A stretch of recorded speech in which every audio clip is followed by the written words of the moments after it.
Assalamualaikum warahmatullahi wabarakatuh. Pemirsa Sipoku TV, saya Abdul Hafiz. Saat ini melaporkan di lapangan parkir belakang kantor Bank Sumsel Bubble, Jalan Kapten Ari Pai. Di sini ada pelatih Bank Sumsel Bubble Karate Club, Anissa Katarima, yang merupakan legend karateka Sumatera Selatan yang pernah mengharumkan Sumatera Selatan, tengah menggembleng para karate usia muda, usia dini. Sempat tadi berbincang dengan Anissa Katarima. Ia bersama jajaran pengurus dan para pelatih di Bank Sumsel Bubble Karate Club bertekad untuk membangkitkan kejayaan karate di Sumatera Selatan.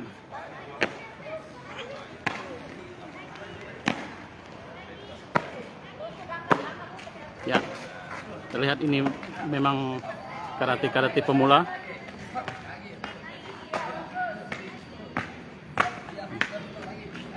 Ya, ini nyebutnya kadet. Ya. Ya.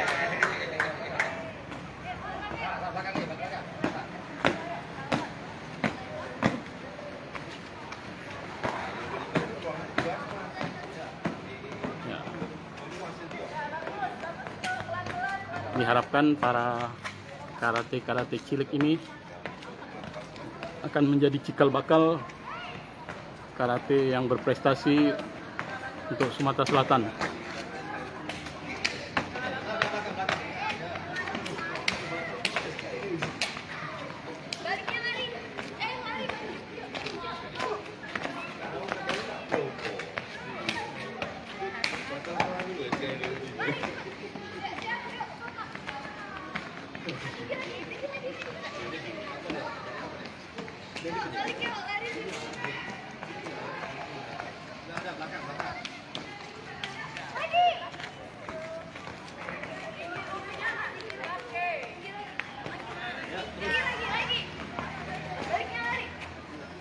Ya, kita mencoba mewawancarai Anissa Katarima.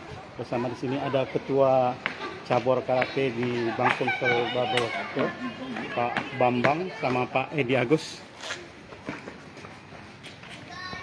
Ya, assalamualaikum Pak, Bu. Ya, Ibu Anissa Katarima. Ya, bisa dijelaskan, ini kelihatannya mulai ingin dibangkitkan lagi ya karate di Bank Sumsel Bubble Club. Ya, ya. Gimana ini, mulai kapan ini? Sejak kapan ini mulai digiatkan lagi? Kegiatan ini mulai semenjak kita COVID mulai mereda ya di akhir tahun kemarin. Akhir tahun kemarin sudah mulai mereda, jadi kita mulai giatkan kembali untuk bisa latihan secara offline ya. Yeah. Memang sampai sekarang memang kita masih keterbatasan, tidak bisa di dalam gedung untuk latihan ini, masih ada di luar gedung, jadi hanyalah fisik. Tapi kita cobalah untuk mulai kita memotivasi calon-calon atlet kita maupun atlet kita untuk segera supaya bisa tune in lagi untuk bisa latihan kembali. Mudah-mudahan di bulan-bulan ke depan, di tahun ini, tahun 2022 lebih bagus nanti suasananya, sehingga kita bisa berlatih secara normal kembali. Itu sih harapan kami. Kalau untuk program-programnya apa saja nih? Ya, pertama nih untuk anak-anak kita programnya masih program pengenalan untuk senang-senang, dan kemudian kita lanjutkan nanti kita langsung ke bentukan atlet.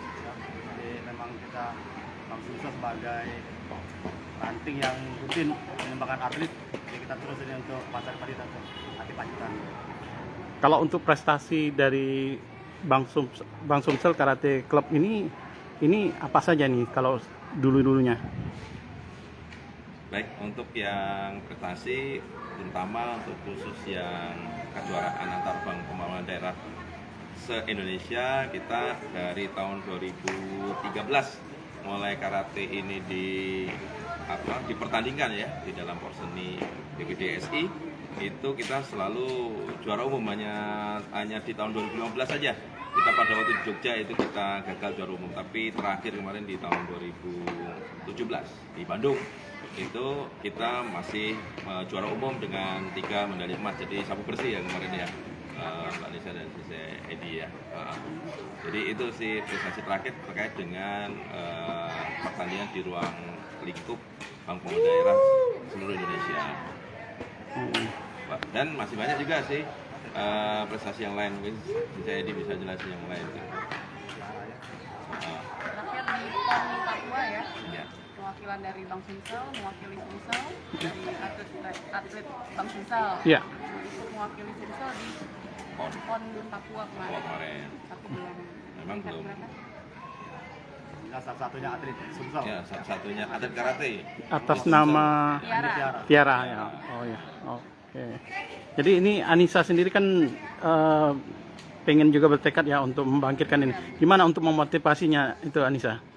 Memotivasinya ya saya harus terjun langsung, terus ikut melatih anak-anak supaya mereka juga semangat bahwa karate di Sumsel ini masih berpotensi ya sampai ya, masih berpotensi untuk bisa menghasilkan atlet-atlet prestasi seperti dulu. Kan kalau tahun ini kan cuma satu ya sampai ya, kalau dulu kita banyak setiap kelas kita isi pasti biasanya gitu. Nah sekarang ini kita mulai latih dari usia dini karena kita pengen di level nasional Sumsel itu mulai ada prestasinya.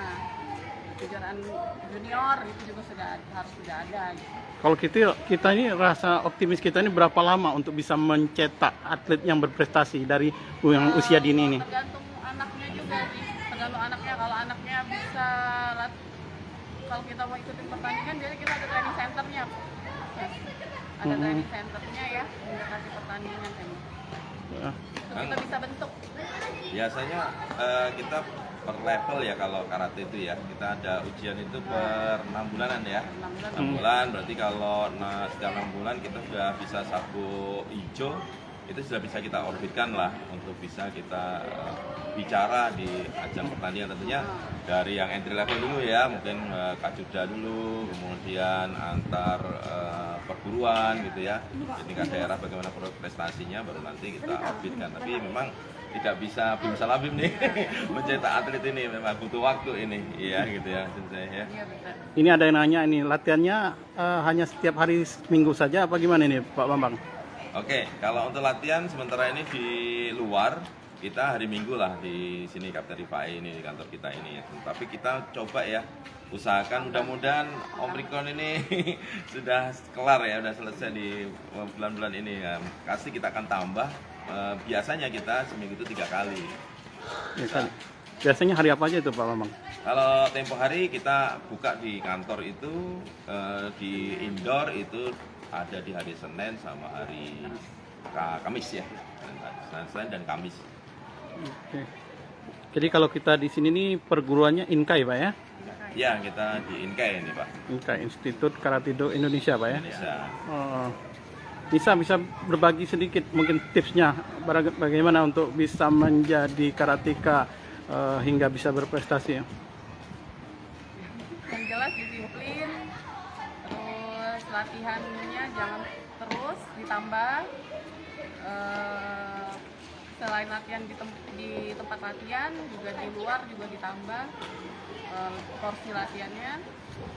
Dan jelas jangan mau kalah dari yang lain. Itu sih sebenarnya. Motivasinya ya itu, kalau kita mau juara harus kalahin yang juara gitu. Itu pertama kali saya menang, saya kalahin yang juara 1. Makanya setelah menang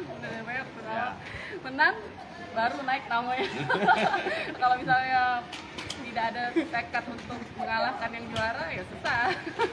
Kalau untuk anak-anak yang di level yang masih kadet ini, masih usia dini ini, bagi pemula ya, bagaimana untuk bisa memolesnya mulai dari awalnya itu gimana?